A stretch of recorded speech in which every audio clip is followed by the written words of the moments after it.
Lebanon has emerged as a critical fault line in the already fragile ceasefire dynamics between the United States and Iran. And to understand why, one has to begin with the deeper structural issue shaping this tension. Earlier, the conflict between the United States and Iran was largely direct or focused on specific theaters like nuclear talks or tensions in the Gulf. But now, Lebanon, despite having Hezbollah, stayed in the background because Hezbollah was not fully engaged.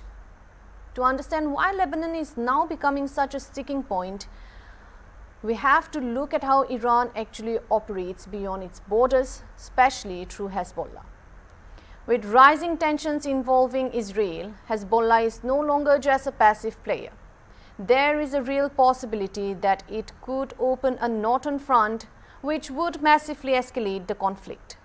At the heart of the crisis lies Iran's long-standing support for Hezbollah, a powerful armed group based in Lebanon. But this is not just about one country's internal actor. Hezbollah is widely seen as Iran's most capable regional proxy with significant military strength and influence along Israel's northern border. This is where the problem begins to connect. For the United States and its allies, any ceasefire with Iran is not just about direct confrontation. It must also include restraints on Hezbollah's activities. Without that, the ceasefire remains incomplete from Washington's perspective.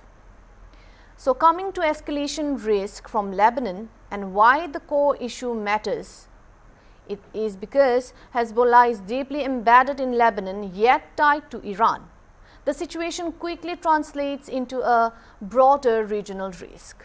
Recent developments have raised fears that Hezbollah could open a second front against Israel, especially during wider tensions. Cross-border exchanges between Hezbollah and Israel could spiral into a full-scale conflict. So any such escalation would directly undermine US-Iran de-escalation efforts. So the linkage becomes clear.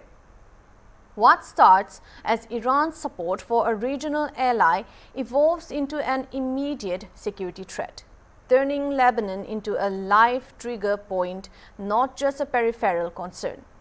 And this is exactly where things begin to fall apart, because what both sides expect from each other simply does not match.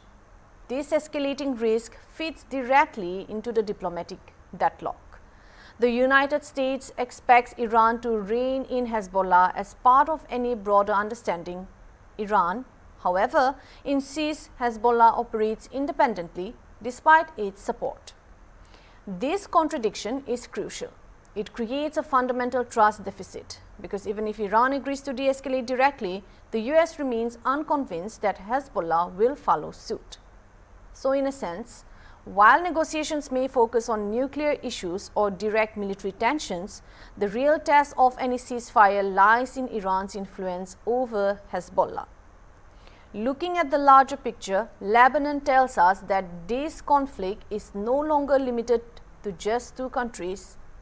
It brings the issue full circle to a larger geopolitical reality.